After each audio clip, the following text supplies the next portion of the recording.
আওয়ামী লীগ ফিরবে ঘন ঘন দেখা যাচ্ছে, কিছু কিছু জায়গায় কিন্তু সত্যি ফিরছে। তেমন আওয়ামী লীগকে ছাড়াতে দৈনিক সমকালের হেডিং লাইন হচ্ছে আওয়ামী লীগ নেতাকে ছাড়াতে থানার সামনে জামায়াতের বিক্ষোভ। আবার আসসালামু আলাইকুম। আজকের এই ভিডিওটি প্রত্যেকটা যারা আমাকে ইউটিউবে দেখছেন বা ফেসবুকে দেখছেন, ভিডিওটা সর্বোচ্চ শেয়ার করবেন। যে দুইটা জিনিস কানেক্টেড। জামাতের আমির তিনি আপনার প্রত্যেকটা সভার মধ্যে আওয়ামী লীগ নিয়ে ইদানিং অনেক কথা বলছেন, কিন্তু তিনি কি খবর রাখছেন যে একদম প্রত্যন্ত অঞ্চলে আওয়ামী লীগ নেতাকে মুক্ত করার জন্য জামাতের কর্মীরা গিয়ে থানায় চলে গেছে? মানে তিনি কি খবরটা জানেন সেটাও জানাচ্ছি। পাশাপাশি আওয়ামী লীগ ফিরবে ঘন ঘন দেখা যাচ্ছে, কিছু কিছু জায়গায় কিন্তু সত্যিই ফিরছে। তেমন একটা জায়গার কথা বলছি। মাঝখানে আমরা দেখছি যে আওয়ামী লীগের নেতাকর্মীদের বাড়িতে আগুন টাগুন, বিভিন্ন জায়গায় হামলার ঘটনা, বাট পরিস্থিতি কেন জানি লাস্ট 2-1 সপ্তাহের মধ্যে বদলাই গেছে। বিএনপি নেতাকর্মীদের বাড়িতে আওয়ামী লীগ সমর্থকদের হামলা, আহত 10, মানে বিএনপির কর্মীরা এক ধরনের পাত্তাই পায়নি। তো সবাই বলে যে না ভাই, আওয়ামী লীগ যথেষ্ট ঘাড় কাটা একটা দল এবং কি বলা হয় যে একটু সন্ত্রাসী বেসিস দল হইতেও পারে। আচ্ছা, এখন আওয়ামী লীগকে ছাড়াতে দৈনিক সমকালের হেডিং লাইন হচ্ছে আওয়ামী লীগ নেতাকে ছাড়াতে থানার সামনে জামায়াতের বিক্ষোভ। আবার আমি নিজে কালকে নিউজ দিছি, যুবদলের এক নেতারে কোপাইয়া মাইরেই ফেলছে, বলতেছে এর আগে ছাত্রলীগ ছিল এখন শিবিরের কর্মী। এরকম কিন্তু নিউজ আমি নিজে 4-5টা করছি। তার মানে প্রত্যন্ত অঞ্চলে আওয়ামী লীগ আর জামাত ভাই ভাই হিসাবে কিন্তু চলাফেরা শুরু হয়েছে। আবার এদিকে আমাদের জামাতে আমির তিনি সম্ভবত একটু প্রোগ্রাম নিয়ে ব্যস্ত থাকার কারণে অনেক খবর পাচ্ছেন না। এই খবরটা দিয়ে যাচ্ছি ওই খবরে। সন্দেহভাজন আসামি হিসাবে শফিকুল ইসলাম শিকদার নামে আওয়ামী লীগের এক নেতাকে গ্রেপ্তার করেছিল গাজীপুরের জয়দেবপুর থানা পুলিশ। শুক্রবার রাত 8টার দিকে ওই নেতাকে থানা থেকে ছাড়িয়ে নিতে বিক্ষোভ মিছিল করেছে জামায়াত ইসলামের নেতারা। আর আমরা যদি দেখি, এই ব্যক্তি ছিল আপনার সদর উপজেলার মির্জাপুর ইউনিয়নের 2 নম্বর ওয়ার্ড আওয়ামী লীগের সাংগঠনিক সম্পাদক। পরে আপনার জামাতের 50 থেকে 60 জন নেতাকর্মী এই মানুষটাকে মুক্ত করার জন্য তারা ওইখানে আসছে। জামাতে ইসলামী গাজীপুর সদর নায়েবে আমির তিনি বলছেন, শফিকুল আমাদের সংগঠনের লোক, গুড, আগাই যান। আওয়ামী লীগ এরকম এক সময় দেখেন না, এখন শিবিরের কমিটি সব আমার। এখন দেখা গেছে কে কার ছিল।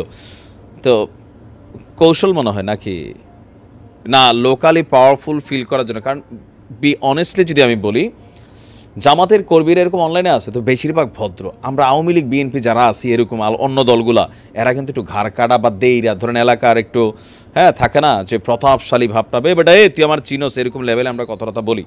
তো এরকম ক্ষেত্রে অনেক জায়গায় মানে দীর্ঘ লম্বা একটা সময় জামাত ক্ষমতায় ছিল না, কৌশলে জামাত রাজনীতি করছে ঠিকই, কিন্তু লোকাল এরিয়াতে তারা তাদের ক্ষমতাকে কিন্তু আর রাখতে পারে নাই।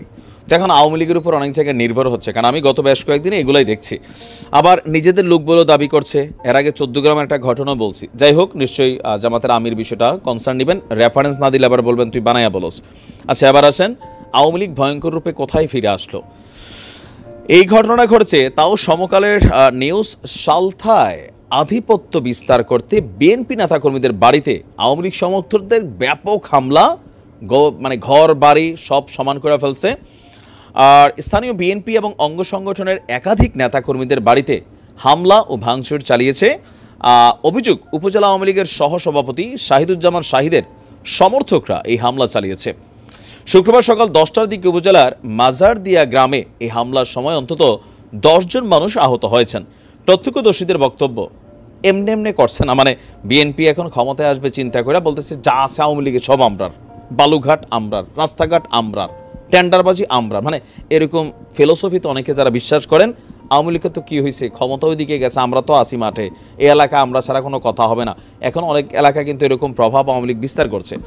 ওই সকল এলাকাগুলোতে বিএনপি নেতাকর্মীরা বা বিএনপি কিন্তু পাত্তা পাচ্ছে না, প্রশাসনের সহযোগিতা ছাড়া এখনও বেশিরভাগ জায়গায় আওয়ামী লীগ পলাতক অবস্থায় যতটুকু মানে শক্তিশালী ভূমিকা রাখতে পারছে। আমি দেখছি কয়েকটা নিউজের মধ্যে যখন দেখি তখন মনে হয় যে পুলিশ প্রশাসন বা এই সমন্বয় ইস্যুগুলো বাদ দিলে পলিটিক্যাল দল হিসেবে বিএনপি, জামাত, আওয়ামী লীগ, এখন আওয়ামী লীগ বিভিন্ন জায়গায় তারা কিন্তু তাদের এই ধরনের প্রভাব প্রতিপত্তি বিরাজ করছেন, এমনকি বাকি রাজনৈতিক দলগুলো তারা ভয়ও পাচ্ছে।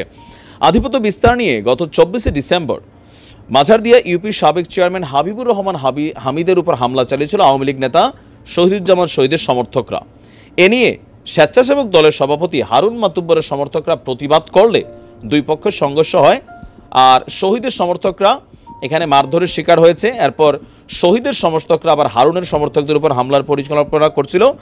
এরপরে আপনার শহীদের 2 শতাধিক সমর্থক দেশীয় মেশিনারিজ নিয়ে হারুন সমর্থকদের বাড়িতে হামলা চালাইছে আর কি। তো বিভিন্ন জায়গায় বিভিন্ন ঘটনা ঘটছে আমরা যা দেখছি।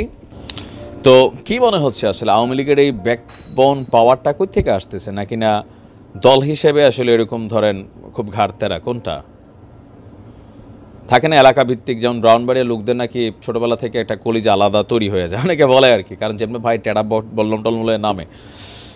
তো এই ঘটনাগুলো আওয়ামী লীগের নেতাকর্মীদের জন্য খুব বেশি পজিটিভ ভূমিকা রাখবে না, এটা মনে রাখেন। তবে আওয়ামী লীগের নেতাকর্মীদের বক্তব্য, ভাই বাচ্চা থাকতে হলে কিছু তো মাঝে মাঝে লাড়াচাড়া দিতে হয়, দেখি আমি কমেন্টের মধ্যে যে এগুলাই ঘটছে আর কি। তো যাই হোক, ভালো থাকুন, আসসালামু আলাইকুম।